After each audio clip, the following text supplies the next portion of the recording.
istilah Bapak Presiden loncat katak atau leapfrog agar perekonomian pada track yang benar. Jadi banyak record yang dicatat di tahun 2021 ini menjadi modal pokok untuk pemulihan perekonomian di tahun 2022. Kepemimpinan Bapak Presiden yang sangat tegas dan juga detail. Presiden yang terus juga bekerja tanpa lelah.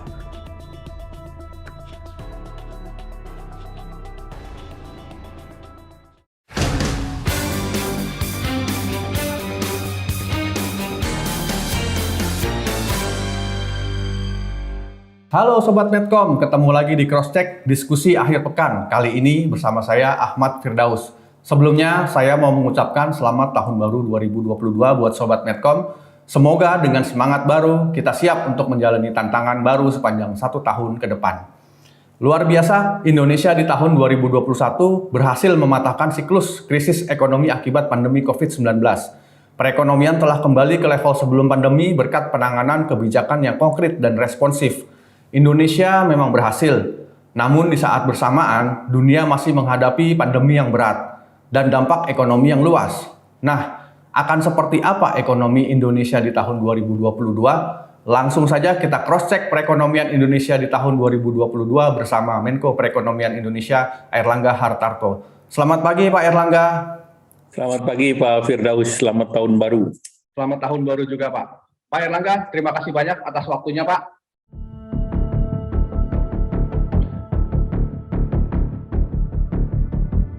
Dunia mengakui di tahun 2021 ini perekonomian Indonesia berhasil melalui masa kritis akibat pandemi COVID-19.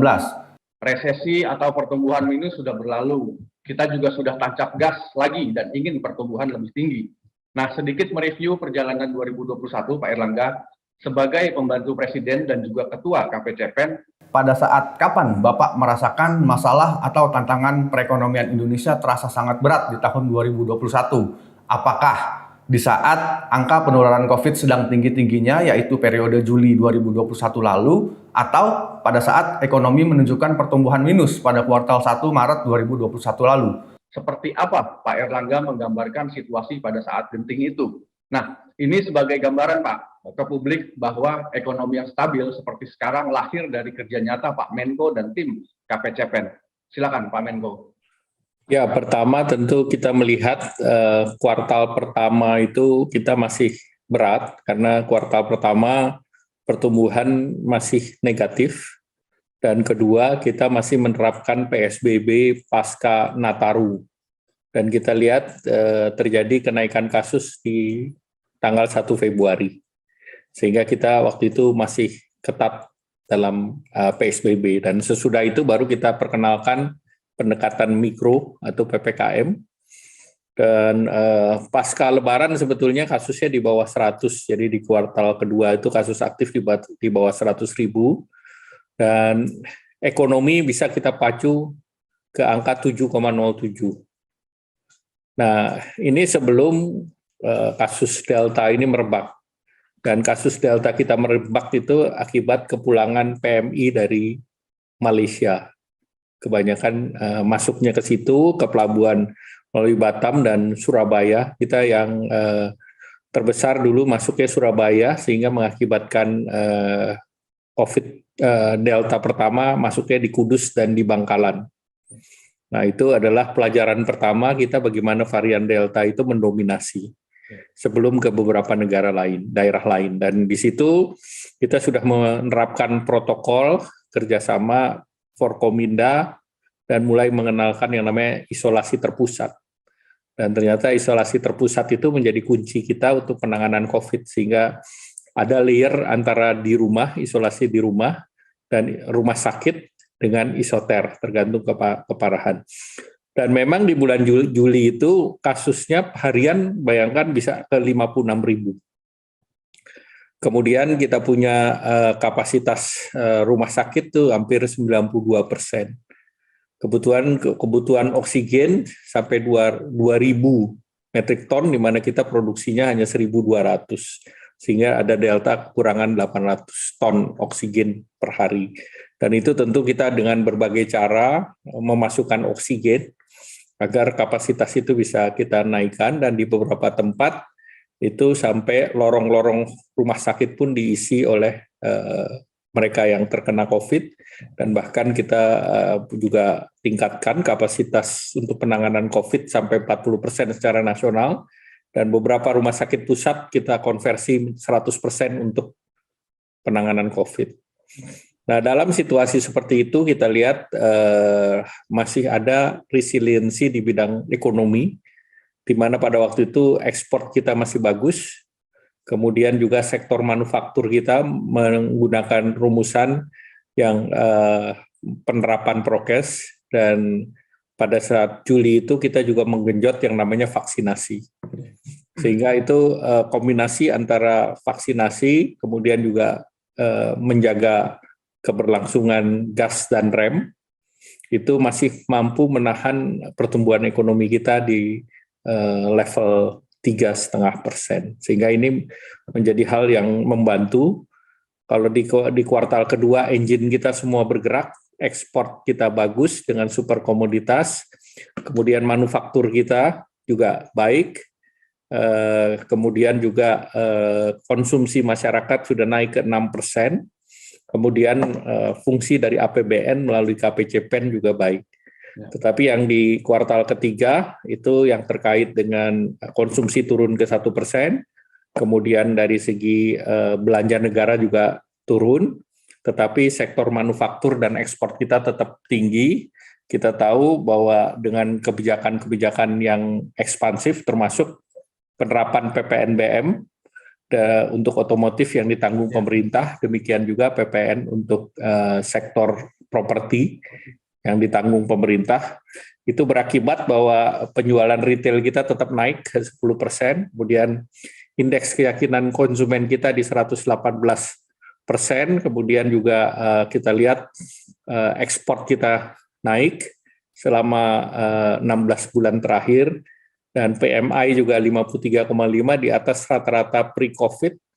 Kemudian konsumsi semen juga naik, peralatan konstruksi juga naik, dan juga terrefleksi di pasar modal, di mana indeks kita itu bisa mencapai indeks yang tinggi, yaitu rekor 6.723, dan kemudian juga secara year on year kemarin 6.581, sehingga capital market kita juga memberikan yield 10%.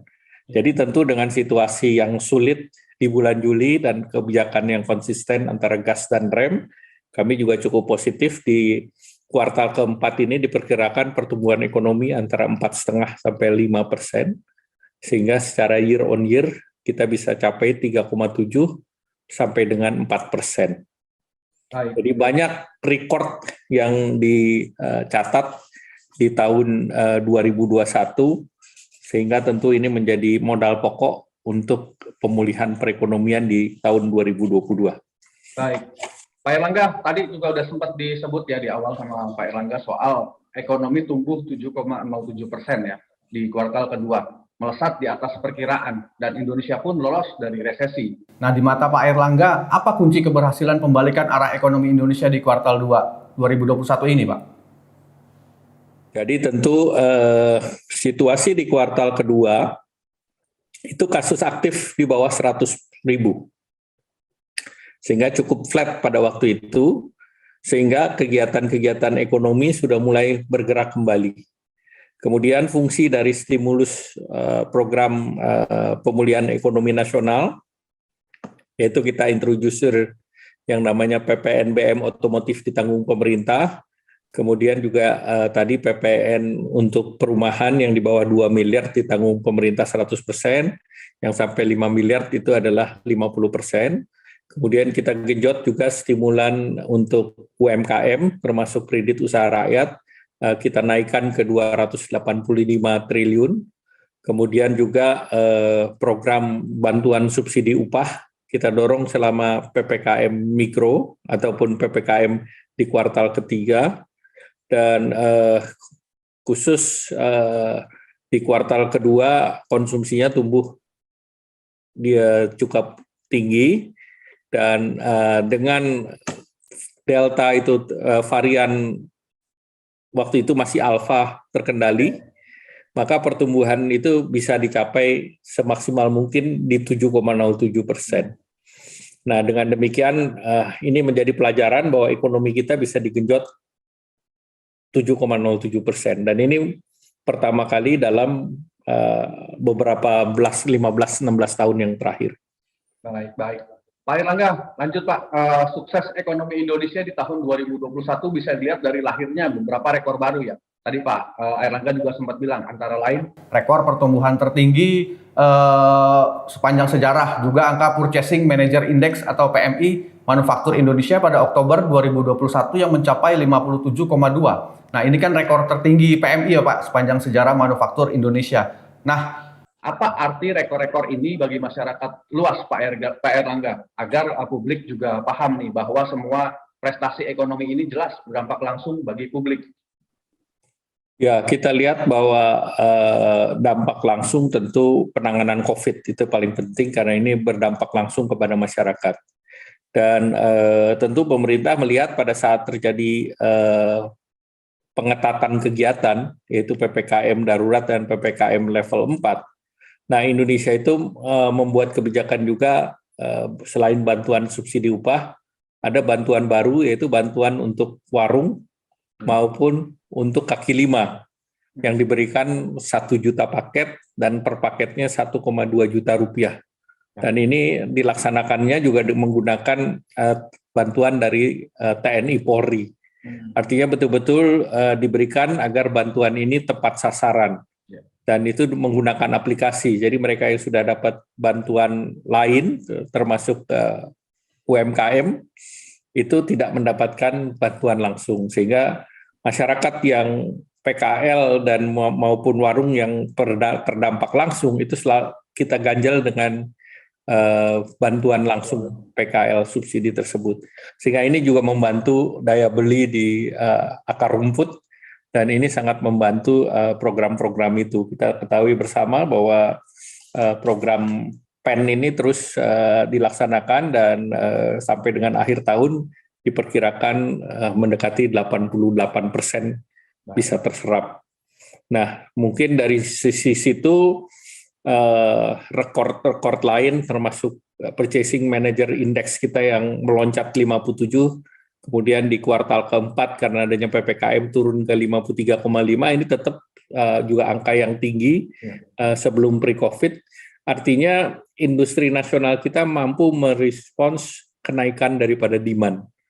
Karena dunia mengalami kenaikan demand, walaupun berbagai tantangan termasuk logistik muncul, tetapi industri kita siap untuk merespons.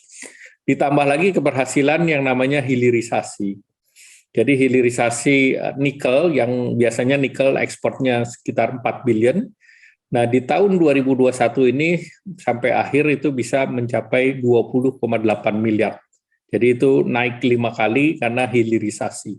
Artinya kebijakan kita untuk nilai tambah dan value chain betul-betul kita bisa buktikan. Dan juga ekspor yang terkait dengan kelapa sawit, ya, itu juga membuktikan kebijakan B30 yang dilakukan Indonesia ini juga tepat sasaran, karena ekspor daripada kelapa sawit ini bisa mencapai 32 miliar, sehingga dua komoditas ini menjadi komoditas utama untuk ekspor.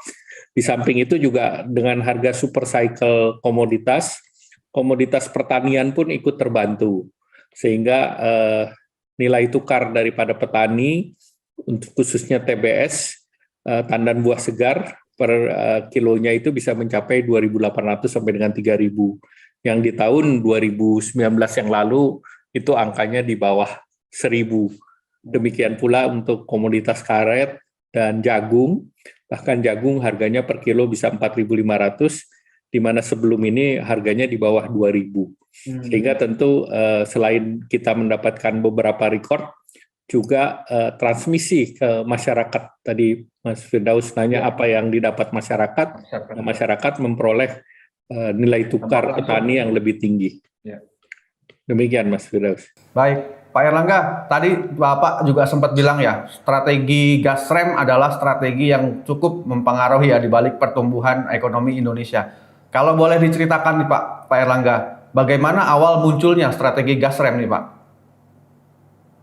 Gas rem ini kan strategi keseimbangan. Nah, oleh karena itu gas dan rem itu pertama kali tentu di-announce oleh Bapak Presiden pada saat dibentuknya Komite KPCPEN.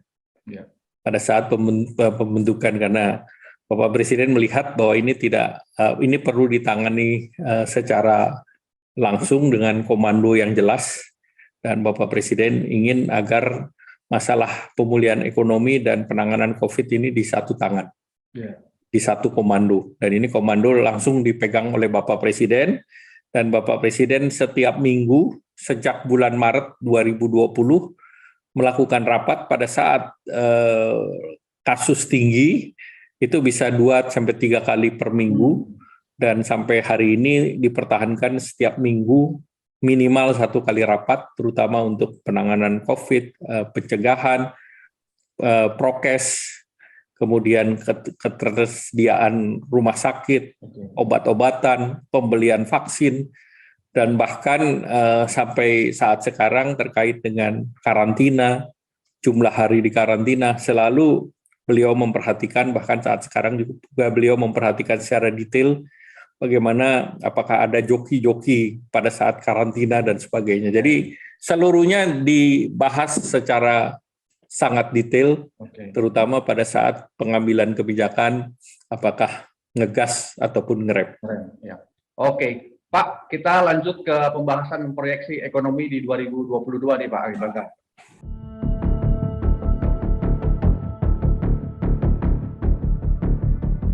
Keberhasilan strategi gas rem di Indonesia atau keseimbangan antara pertumbuhan ekonomi dan pengendalian pandemi berhasil mengamankan perekonomian di tahun 2021. Di tahun 2022, strategi gas rem ini akan berlanjut kan Pak? Nah, seperti apa pembaruan atau upgrade strategi gas rem ini di tahun 2022 Pak? Ya, tentu Bapak Presiden telah mengeluarkan Kepres tentang pandemi COVID, dan ini sebagai keputusan dari Mahkamah Konstitusi.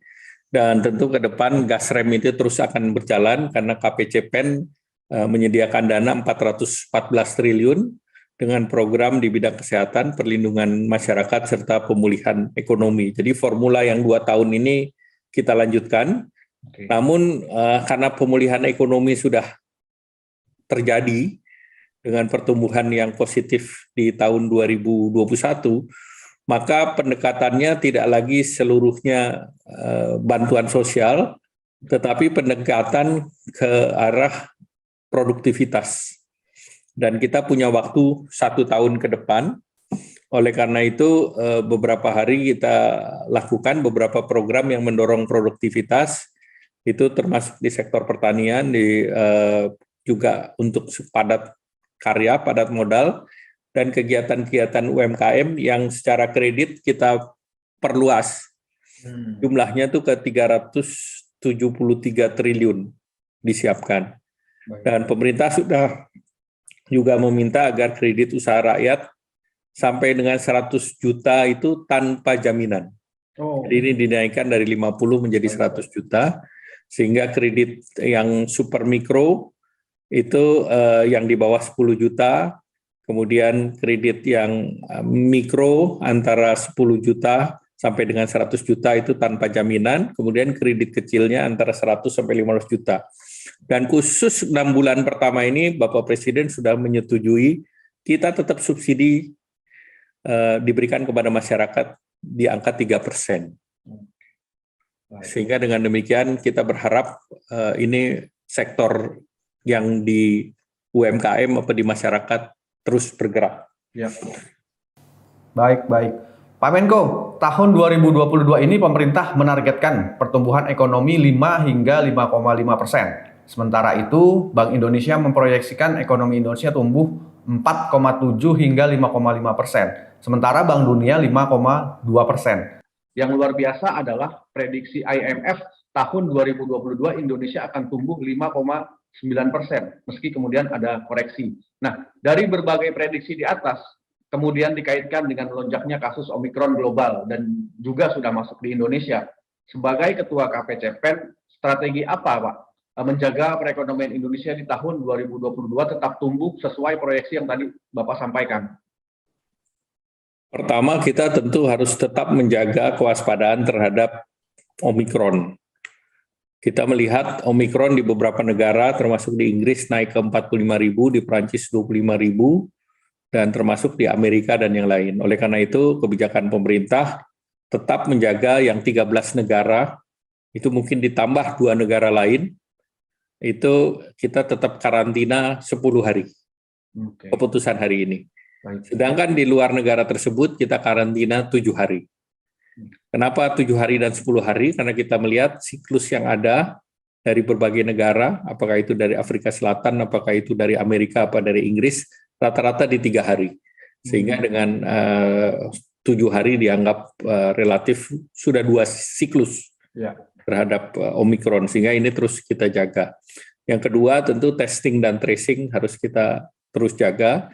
Yang ketiga dipersiapkan fasilitas kesehatan seandainya gelombang ketiga ini muncul. Sehingga tentunya rumah sakit yang menangani ini yang 20% terus disiapkan, dan juga disiapkan yang terkait dengan oksigen generator, dan juga disiapkan berbagai obat-obatan yang salah satunya Molnupiravir yang akan masuk hari ini. Jadi tentu beberapa langkah kesehatan tetap dijalankan dan protokol kesehatan yang membedakan kita dengan yang lain. Alhamdulillah masyarakat kita dengan penerapan PPKM, dengan dijaga kerjasama TNI, Polri, Forkominda, ini dan juga aplikasi Peduli Lindungi, kita relatif lebih disiplin dibandingkan negara-negara lain. Ditambah lagi juga kita ada negara tropis yang tentu berbeda dengan negara yang 4 musim. Sehingga dengan demikian kegiatan ekonomi kita masih tetap bisa kita laksanakan, dan tentunya kegiatan-kegiatan ekonomi ini kita juga melihat kredit kita sudah naik tahun kemarin sekitar 4,8%, dan untuk pertama kali jumlah dana yang diraup dari pasar modal itu lebih tinggi daripada kredit. Jadi yang pasar modal tahun kemarin 363 triliun dana yang diraup, sedangkan kreditnya sekitar 220-an triliun. Sehingga dengan demikian struktur daripada pembiayaan juga lebih sehat, dan pasar modal sudah dilirik untuk menjadi alternatif pembiayaan, apalagi sekarang dengan tingkat suku bunga yang relatif kecil. Sehingga dana yang disimpan 2 tahun, DPK 2 tahun ini sedang mencari kesempatan di sektor real. Nah ini yang patut kita syukuri, dan tentunya kita juga akan melakukan front loading daripada anggaran terkait dengan kredit usaha rakyat, kemudian bantuan tunai pedagang kaki 5, warung akan dilanjutkan juga, dan didorong juga yang untuk nelayan di pesisir di 212 kabupaten kota. Kemudian PPN DTP untuk perumahan juga dilanjutkan 50%. Jadi 0 sampai dengan 2 miliar itu 50%, sedangkan yang 2 miliar sampai 5 miliar dibantu pemerintah 25%. Dan ini bisa dipakai saat kontrak atau pembelian. Dengan demikian diharapkan ekonomi terus bergerak, dan kita punya momentum lain yaitu G20. G20 itu diperkirakan menciptakan 33.000 lapangan kerja, konsumsi domestik dalam mais itu sekitar 1,7 triliun. Jadi dengan berbagai kegiatan ini ditambah lagi dengan RCEP, blok perdagangan terbesar di dunia, di mana keputusan tingkat 1 sudah dilakukan oleh Komisi 6, tinggal dibawa ke paripurna DPR. Kalau ini diberlakukan, maka RCEP yang berlaku mulai 1 Januari ini juga akan membuka akses pasar lebih luas lagi kepada kesempatan ekspor Indonesia. Baik. Demikian Mas Firdaus. Baik. Pak Menko, berdasarkan perhitungan Bapak, seberapa besar peluang Indonesia sukses di tahun 2022 tumbuh sesuai target, atau bahkan kita harapkan bisa lebih tinggi ya Pak? Nah, apakah Omikron akan menjadi penentu Pak di tahun 2022 ini? Kalau Omikronnya seperti hari ini, artinya di beberapa negara tingkat kesembuhannya juga tinggi, Ya. tingkat fatality hospitalization lebih rendah, dan obat-obatannya kita punya, mudah-mudahan penanganannya lebih landai. Oke. Baik. Pak Erlangga, tadi udah juga sempat menyinggung ya soal G20 nih. Pak, Indonesia sebagai pemegang keketuaan G20 tahun 2022 ini. Banyak sekali kan Pak agenda perekonomian yang bisa kita manfaatkan. Bapak juga mengatakan 2022 adalah golden moment bagi kebangkitan ekonomi Indonesia. Nah, boleh disampaikan Pak, seperti apa saja yang bisa kita manfaatkan dari posisi keketuaan G20 ini bagi perekonomian Indonesia? Ya, pertama G20 ini membuat Indonesia berada dalam panggung dunia. Dan 20 negara ini adalah negara-negara yang juga menguasai 85% dari PDB. Dan oleh karena itu kita berharap bahwa panggung ini bisa dimanfaatkan untuk kepentingan Indonesia. Apakah itu untuk ekspor, demikian pula juga untuk terkait dengan investasi di Indonesia. Dengan semakin banyaknya negara percaya kepada kemampuan Indonesia, apalagi diplomasi Indonesia ini sudah terkenal di ASEAN, kita mengedepankan konsensus dan konsultasi atau musyawarah untuk mufakat. Nah, itu sangat Indonesia banget, dan ini kita berharap bahwa tensi antara beberapa negara ini bisa untuk kepentingan G20 bisa teredam, terutama untuk kita bicara Indo-Pasifik. Jadi kepentingan kita kalau Indo-Pasifiknya kita bisa manfaatkan, kita berharap bahwa Indonesia itu menjadi negara tujuan investasi, karena kemarin sudah terjadi apabila investasi dilakukan di satu keranjang, terutama di banyak investasi manufaktur yang sekarang di China, itu terjadi disrupsi yang begitu besar dengan adanya COVID ini. Sehingga tentu perlu satu negara lain untuk membalans risiko. Dan satu negara lain adalah blok besar di region ini adalah blok ASEAN. Dan di blok ASEAN ini Indonesia 40% mendominasi.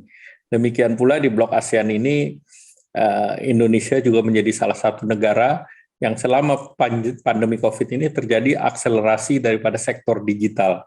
Di sektor digital terbesar di ASEAN juga ada di Indonesia. Dan kemarin contohnya IPO Bukalapak itu meraup dana terbesar di ASEAN hampir 22 triliun. Dan itu terbesar juga, rekor lagi itu di pasar modal Indonesia. Sehingga dengan demikian market digital yang besarnya di tahun 2020 25 billion dan di tahun 40 billion dan di tahun 2021 ini 70 billion, ini akan meningkat lagi menjadi 125 billion di 2025. Nah, ini yang menjadi salah satu juga yang mampu menjadikan Indonesia mampu istilah Bapak Presiden loncat katak atau leapfrog untuk ke depan agar perekonomian kita masih terus pada track yang benar. Ya. Baik, Pak Erlangga, sebagai penutup Pak, boleh saya bertanya sedikit soal yang agak pribadi nih Pak? Pak, soal Bapak Erlangga sebagai pembantu Presiden ya, bisa diceritakan sedikit nggak ya Pak, suka dukanya mengarungi tahun 2021? Nah, apa aja nih Pak, suka dukanya di balik rapat-rapat penting dengan Presiden dan tim ekonomi dalam menjaga kesejahteraan rakyat? Misalnya apa yang sering Pak Presiden sampaikan kepada Bapak dalam rapat? Ya, pertama tentu saya bersyukur bahwa kita menangani pandemi COVID bersama kepemimpinan Bapak Presiden yang sangat tegas dan juga detail. Sehingga kami sebagai pembantu beliau harus menyiapkan yang lebih detail. Karena seperti banyak pepatah mengatakan, the devil is in the detail. Dan Bapak Presiden betul-betul menunjuk secara detail apa yang beliau harapkan. Sehingga ya tentu konsekuensinya kerjanya lebih keras. Nah, kerja keras itulah yang menempa kita dalam 2 tahun. Dan dengan Bapak Presiden yang terus juga bekerja tanpa lelah, ya kita harus bekerja lebih keras lagi. Baik, baik. Terima kasih banyak atas waktunya, Pak Erlangga. Salam sehat selalu. Terima kasih. Salam sehat. Ya, demikian Sobat Medcom, cross-check pekan ini. Terima kasih Anda terus mengikuti cross-check setiap akhir pekan. Kita akan ketemu lagi pekan depan di waktu yang sama dan dengan topik menarik lainnya. Sampai bertemu lagi.